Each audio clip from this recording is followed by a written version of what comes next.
Good morning dear students. आज हम पाठ 5 अक्षरों का महत्व के बारे में चर्चा करेंगे। इसके लेखक हैं गुणाकर मूले जी। इसके बारे में बेटा मैं आपको पहले थोड़ी सी कहानी बता देती हूँ कि क्या है। बिना अक्षरों के तो हम कुछ काम कर ही नहीं सकते थे, कुछ सोच ही नहीं सकते थे। और लोग पहले क्या सोचते थे कि अक्षरों की खोज ईश्वर ने की है। आप इस पाठ में देखेंगे कि अक्षरों की खोज ईश्वर ने नहीं की, स्वयं मनुष्य ने करी है। ठीक है, देखो बेटा यहाँ पर अक्षरों का महत्व, ये तो आपको पता है। ये अक्षरों का महत्व यानी इम्पोर्टेंस, कितनी उसकी इम्पोर्टेंस होती है। जैसे हम कुछ भी लिखते हैं, अपने भावों को हम लिख के भी, बोल कर भी समझा सकते हैं। तो नेचुरली है बेटा कि अक्षरों का महत्व होता ही होता है। तो यहाँ आपको यहाँ इस पैराग्राफ में दिया हुआ है, पहले है अक्षरों की कहानी। यह पुस्तक अक्षरों से बनी हुई है और सारी पुस्तकें अक्षरों से बनी होती हैं। तरह तरह की पुस्तकें, तरह तरह के अक्षर। दुनिया में अब तक बेटा करोड़ों पुस्तकें छप चुकी हैं, हजारों पुस्तकें रोज छपती हैं। तरह तरह के अक्षरों में हजारों की तादाद मतलब मात्रा में रोज ही समाचार पत्र छपते रहते हैं। इस सब के मूल में है अक्षर। हम कल्पना भी नहीं कर सकते कि यदि आदमी अक्षरों को ना जानता तो आज दुनिया का क्या हाल होता।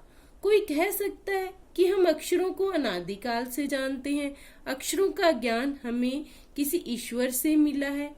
बेटा देखो, पहले भी मैंने अभी आपको बताया कि पहले लोग सोचते थे कि अक्षरों की खोज जो है भगवान ने की है, ईश्वर ने की है। लेकिन देखो यहाँ पर जो ये आदि मानव है, इसने क्या करना शुरू किया, पहले दीवारों पे अपने ये जो है संकेत चित्रों के माध्यम से ये चित्र बनाने शुरू करे कि क्या क्या इन चित्रों के माध्यम से वो बताता है। फिर वो देखो, ऐसा मैंने आपको बताया कि पुराने जमाने में लोग सचमुच ये सोचते थे कि अक्षरों की खोज ईश्वर ने की है। पर आज हम जानते हैं कि अक्षरों की खोज किसी ईश्वर ने नहीं बल्कि स्वयं आदमी ने की है। अब तो हम यह भी जानते हैं कि किन अक्षरों की खोज किस देश में किस समय हुई। हमारी यह धरती लगभग 5 अरब साल पुरानी है। बेटा इसको अंडरलाइन कर लेना अपनी बुक में, ये क्वेश्चन के फॉर्म में भी बनेगा आपका। 2-3 अरब साल तक इस धरती पर किसी प्रकार के जीव जंतु नहीं थे। फिर करोड़ों साल तक केवल जानवरों और वनस्पतियों का ही इस धरती पर राज्य रहा। आदमी ने इस धरती पर कोई 5 लाख साल पहले जन्म लिया। इसको भी अंडरलाइन कर लेंगे बेटे आप। धीरे धीरे उसका विकास हुआ। कोई 10,000 साल पहले आदमी ने गांवों को बसाना शुरू किया। वह खेती करने लगा। वह पत्थरों के औजारों का इस्तेमाल करता था। फिर उसने तांबे और कांसे के भी औजार बनाए। बेटा ये मेटल, तांबा जो आपको पता है कि प्राग ऐतिहासिक का मतलब होता है इतिहास से पहले। मानव ने सबसे पहले चित्रों के जरिए अपने भाव व्यक्त किए, जैसे पशुओं, पक्षियों, आदमियों आदि के चित्र। देखो यहाँ पर ये बने हुए ना।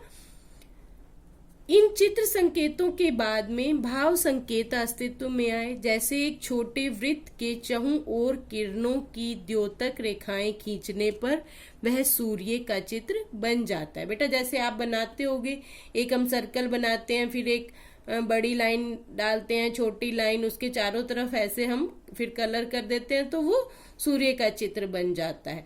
बाद में यही चित्र ताप या धूप का द्योतक बन गया। इस तरह अनेक भाव संकेत अस्तित्व में आए।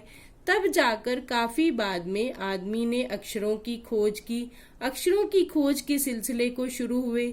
मुश्किल से 6000 साल हुए हैं, केवल 6000 साल। इसको भी अंडरलाइन कर लेना बच्चों कि मुश्किल से 6000 साल हुए हैं, केवल 6000 साल अक्षरों की खोज के लिए। अब देखो, अक्षरों की खोज के साथ एक नए युग की शुरुआत हुई। आदमी अपने विचार और अपने हिसाब किताब को लिखकर रखने लगा। तब से मानव को सभ्य कहा जाने लगा। मतलब तब से मानव जो है सही रूप, जैसे पहले आदि मानव था, जब से उसने अपना हिसाब किताब लिखने लगा और शुरू करा उसने, तब से मानव को हम सभ्य कहने लगे। आदमी ने जब से लिखना शुरू किया तब से इतिहास आरंभ हुआ। यानी जो हमें पिछली बातें पता चलती हैं वो लिखी हुई होती हैं, तभी हमें पता चलती है ना। किसी भी कौम या देश का इतिहास तब से शुरू होता है जब से आदमी के लिखे हुए लेख मिलने लग जाते हैं। इस प्रकार इतिहास को शुरू हुए मुश्किल से 6000 साल हुए हैं। इसको भी आप अंडरलाइन करेंगे। उसके पहले के काल को प्राग ऐतिहासिक काल यानी इतिहास के पहले का काल कहते हैं।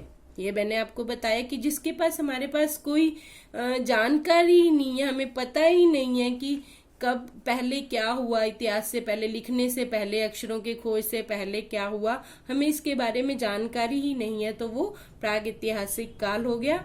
अतः हम देखते हैं कि यदि आदमी अक्षरों की खोज नहीं करता तो आज हम इतिहास को ना जान पाते। हम यह ना जान पाते कि पिछले कुछ हजार सालों में आदमी किस प्रकार रहता था, क्या क्या सोचता था, कौन कौन राजा हुए इत्यादि। अक्षरों की खोज मनुष्य की सबसे बड़ी खोज है। अक्षरों की खोज करने के बाद ही मनुष्य अपने विचारों को लिखकर रखने लगा। इस प्रकार एक पीढ़ी के ज्ञान का इस्तेमाल दूसरी पीढ़ी करने लगी। यानी जनरेशन बेटा, एक जनरेशन के बाद दूसरी जनरेशन। अक्षरों की खोज करने के बाद पिछले 6000 सालों में मानव जाति का तेजी से विकास हुआ। इसको भी अंडरलाइन कर लेंगे बेटे। यह महत्व है अक्षरों का और उससे बनी हुई लिपियों का। अतः हम सबको अक्षरों की कहानी मालूम होनी चाहिए। आज जिन अक्षरों को हम पढ़ते हैं या लिखते हैं वे कब बनाए गए, कहाँ बने और किसने बनाए, यह जानना जरूरी है भी। बच्चों, ये हमारा पाठ यहीं पर खत्म होता है और आप इस पाठ के कठिन शब्द भी आप अपनी नोटबुक में लिखेंगे और फिर उसके बाद हम इसके प्रश्न उत्तर करेंगे।